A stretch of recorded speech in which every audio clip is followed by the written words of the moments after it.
Assalamualaikum warahmatullahi wabarakatuh. Perkenalkan, nama saya Devi Warmita, nomor BP 1911131026 dari kelas C Teknologi Penyimpanan dan Penggunaan. Pada praktikum kali ini, saya akan membahas 3 objek yang telah dilakukan sebelumnya, yaitu pengaruh respirasi dan etilen selama penyimpanan produk hortikultura. Yang kedua, pengaruh kadar air selama penyimpanan produk biji-bijian, dan yang ketiga, pengaruh suhu selama penyimpanan ikan segar. Untuk objek 1, pengaruh respirasi dan etilen selama penyimpanan produk hortikultura, saya mengamati produk buah pisang dan jeruk. Tujuan pengamatannya itu untuk mengetahui pengaruh etilen pada pematangan buah jeruk dan untuk mengetahui pengaruh senyawa etilen pada pisang terhadap perubahan fisik pada buah jeruk. Bahan dan alat yang digunakan yaitu pisang yang matang, jeruk yang masih hijau, dan plastik. Dengan perlakuan memasukkan buah pisang yang matang dan jeruk ke dalam plastik lalu diikat dan disimpan pada suhu ruang. Untuk hasil pengamatan dapat dilihat pada video berikut.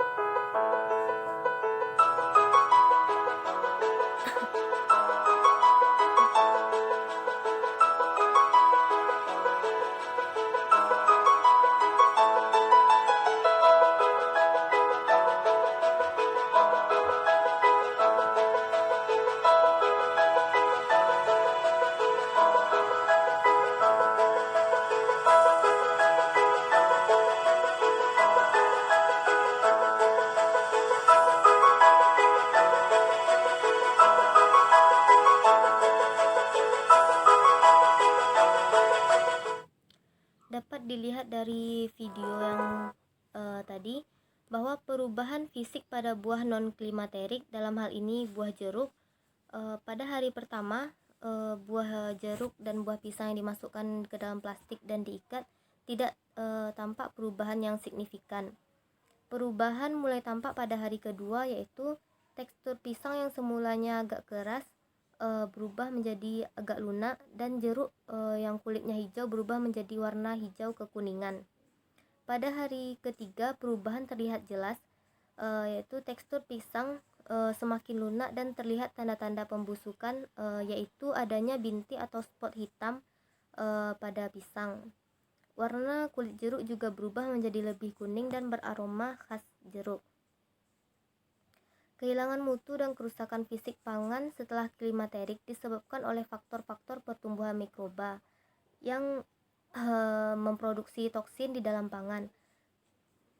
Perubahan warna adalah salah satu bentuk perubahan komposisi pada buah yang disebabkan karena kandungan klorofil selama pematangan buah menurun, yang disebut juga dengan degradasi klorofil. Untuk objek 2, pengaruh kadar air selama penyimpanan produk biji-bijian.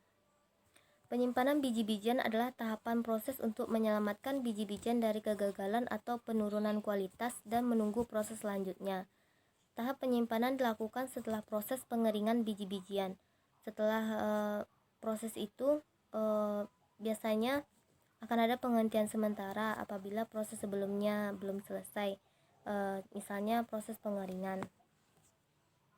Pada praktikum kali ini yang diamati yaitu pengaruh kadar air pada biji-bijian yang baru dipanen, dan pada yang kedua pada produk biji-bijian dengan setelah pengeringan dengan kadar air 14-25%, dan yang ketiga pada kadar air yang kurang dari 14%.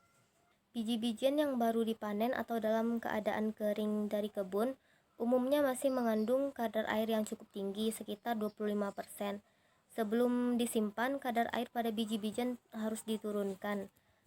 Kadar air dan suhu yang tinggi memudahkan perubahan biokimia dan kimiawi dalam biji, dan juga pertumbuhan mikroba dan gangguan dari serangga dan rayap selama penyimpanan. Untuk itu perlu pengendalian kadar air dan suhu untuk memperlambat kerusakan selama penyimpanan. Penyimpanan produk biji-bijian setelah pengeringan dengan kadar air 14-25% dapat dilakukan dengan penyimpan biji-bijian dalam keadaan basah, di mana AW-nya itu 0,60 hingga 0,85 dengan dilengkapi stabilitas kimia, iradiasi sinar gamma, atau dengan penyimpanan anaerobik ketat dengan kadar oksigen rendah dan atau vakum. Penyimpanan untuk biji-bijian berkadar air kurang dari 14%, dilakukan pembersihan, pengeringan, dan pemberian desinfektan dan menggunakan beberapa teknik ventilasi alami. Teknik ini bisa mengeluarkan kelebihan uap air sekitar 1-2%. Ya, lalu bisa juga menggunakan mengontrol migrasi air, pergerakan biji-bijian dari satu tempat ke tempat lainnya. Pengeringan artifisial atau pemanasan udara 5-100 derajat Celcius di atas suhu awalnya bisa menurunkan kelembapan sekitar 30%. Contohnya pada buah kakao, biji kakao yang disimpan mempunyai kadar air 6-7% dan dalam keadaan bersih. Agar biji dalam keadaan baik, sebaiknya disimpan menggunakan kemasan dan tempat yang bersuhu 300 derajat Celcius serta kelembapan relatif 74%. Sedangkan suhu minimal yang dibolehkan yaitu sekitar 250 derajat Celcius pada kelembapan yang sama. Karena biji mudah sekali menyerap air, penyimpanan sebaiknya menggunakan karung yang rapat atau permukaannya yang halus dan licin. Lalu pada objek ketiga yaitu pengaruh suhu selama penyimpanan ikan segar. Ikan merupakan salah satu hasil perairan yang sangat dibutuhkan manusia karena banyak mengandung protein. Protein ikan sangat diperlukan oleh manusia selain karena lebih mudah dicerna, juga mengandung asam amino yang strukturnya hampir sama dengan asam amino yang di dalam tubuh manusia. Dengan kandungan protein dan kadar air yang tinggi, ikan tergolong komoditi yang mudah rusak dan busuk. Ikan setelah dipanen, setiap spesies akan mengalami penurunan mutu biologi, fisik, berupa kesegaran dan nilai gizi dari ikan tersebut. Tujuan pengamatan pada praktikum ini yaitu untuk mengetahui perubahan dan pengaruh suhu dalam penyimpanan ikan. Alat dan bahan yang digunakan yaitu 3 ekor ikan tui segar dan 3 wadah tertutup. Metode atau perlakuannya yaitu masing-masing wadah diisi 1 ekor ikan segar, lalu wadah ditutup rapat. Wadah yang pertama disimpan pada suhu ruang yaitu 25-30 derajat Celcius selama 1 hari. Wadah kedua disimpan pada suhu dingin atau kurang dari 10 derajat Celcius dalam pendingin. Wadah ketiga disimpan pada suhu beku atau 0 derajat di dalam freezer. Masing-masing ikan pada wadah 2 dan wadah 3 diamati selama 3 hari. Dan setiap wadah diamati setiap jam ke-3, 6, 12, dan 24 atau 1 hari. Hasil pengamatannya dapat dilihat pada video berikut.